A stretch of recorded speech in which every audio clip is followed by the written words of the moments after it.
Down around 14th and 9th, there's an alley between a parkade and a small office building. Unlike many downtown alleys, this one is clear of parking and transients. In fact, there never seems to be anyone in it at all. There's never a car cutting through to avoid traffic, never any teenagers looking for somewhere quiet. And despite the presence of loading docks and parking spaces, it's as desolate as downtown can be.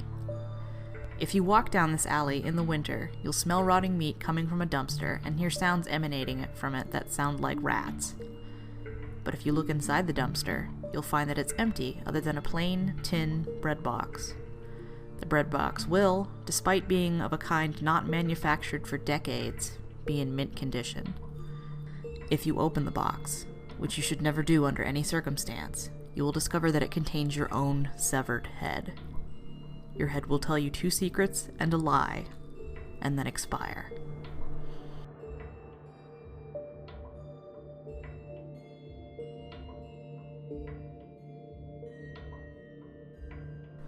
The Bowness Public Library is smaller than the Max that's at the end of the same strip mall, and is one of the least utilized in the city. Regardless, the public library remains open and is used, unofficially, as a dumping ground for problematic books. For the most part, these books are without complaints against them, except for explicit content or politically incorrect material. However, if you ask the librarian to see the basement and she complies, you'll discover books that are problematic for different reasons. To get to the basement, you need a public library card, no overdue notices against you, and to come on a Saturday evening when the librarian in charge of the basement is on duty. If you meet all these conditions, you'll be led through a trap door hidden beneath a small rug and down a staircase. At the bottom, you will realize that the entire room is packed so full of books that there is little room to stand. There are bookshelves on every wall, built into the staircase, and even in the floor. The librarian will not let you take any of the books in the floor out. However, the walls are fair game. The eastern wall is the most important, as it contains the history, travel, and biography sections. Everything you learned in school is a lie, and the basement is where they keep the truth.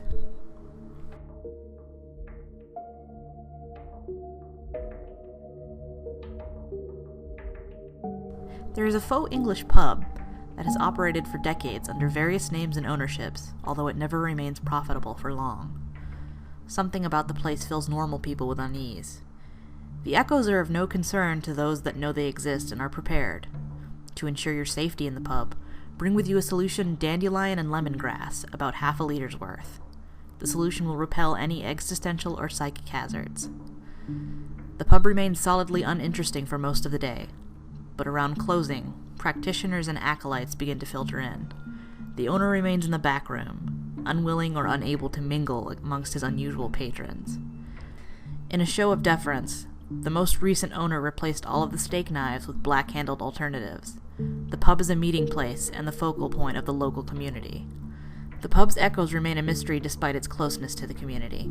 Despite decades of patronage, no one is able to determine the cause of the echoes, or why drowned bodies appear in the restrooms and kitchens after closing only to vanish in the morning.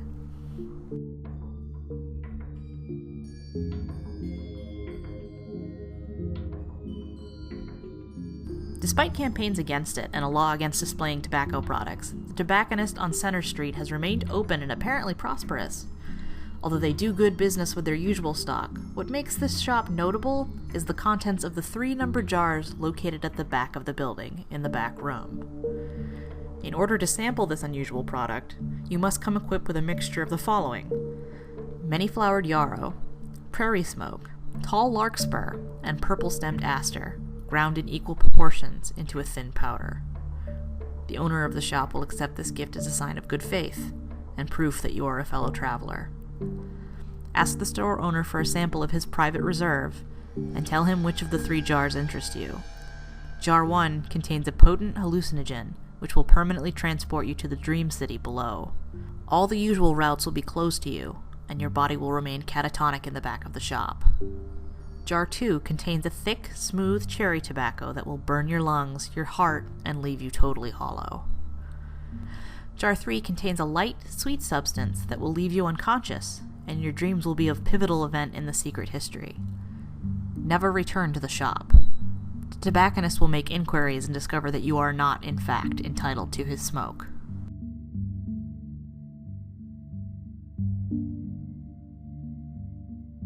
Beneath every train station in the city of Calgary, there is a deep, perfectly round chamber made of black marble.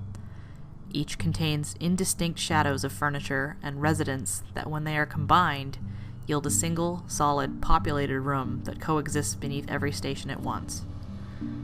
This only occurs when there is an accident on the tracks that results in a death. After the blood is spilled, the spheres melt together and become a normal, albeit difficult to get to, room. The easiest way in is through the elevator in Brentwood Station. Smear the blood of the sacrifice on the buttons and punch them in the ascending order, including door open and close buttons. When the elevator reaches the top of its admittedly short staff, it will drop suddenly. The elevator will lurch to a stop. The doors will open, admitting you, unharmed, to the black room. The marble will fade, becoming something more angular and familiar. A somewhat antiquated washroom. The tub has claw feet. An attendant stands next to the lift door to offer you towels and the like. All in all, it's a picture of luxury. Step into the room, turn the water on in the tub. The water will be scented. Mint, allspice, or vanilla. The mint will totally refresh you, leaving you perfectly relaxed. Vanilla will imbue your skin with a youthful glow for a week, after which your body will begin to deform with the weight of your sins, as though there was a great burden hooked into your skin. The allspice will grind away all of your sins and cruelties, leaving you utterly and totally forgiven.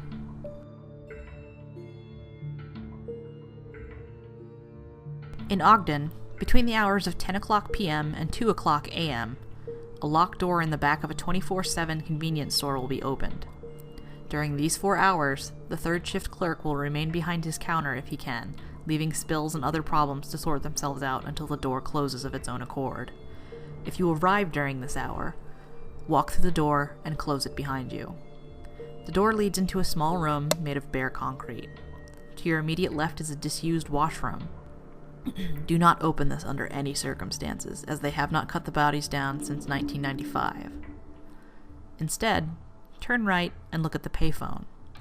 It's old enough that it still has metal keys and an AGT sticker. The handset has been separated from the phone itself, but if you lift it to your ear, you will hear a dial tone. Put a quarter into the phone and then dial. Never, under any circumstances, call a cell phone. The phone will ring twice, and then you'll hear whatever occurs in the room the phone is currently in on the day and at the time you're using the phone in the year the quarter was minted. The only exception to this is if the quarter was minted in the year you were born, in which case you'll hear whatever happens in that room during the moment of your death.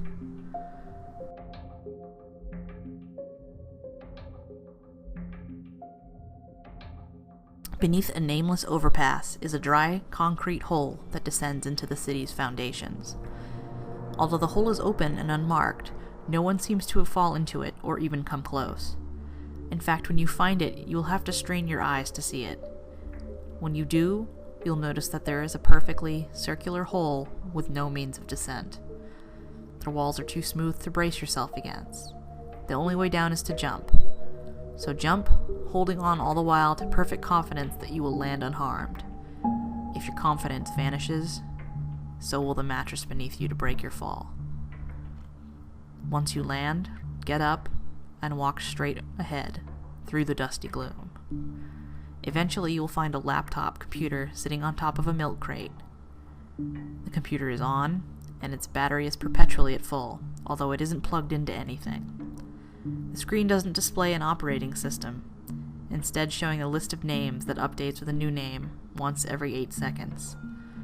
The foolish think this is a list of who is dying, with each name representing another death. If you try to remove the computer, your name will appear, and you will realize that they are wrong. The list is indeed of deaths, but it's about 5 minutes behind.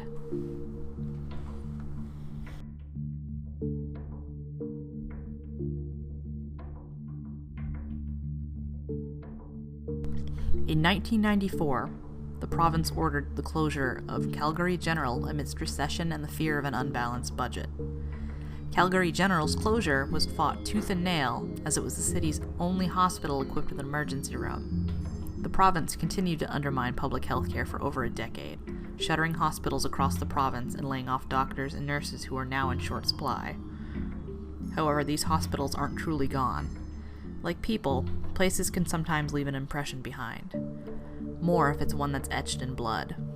If you're ever downtown and you find yourself in need of medical attention, try this.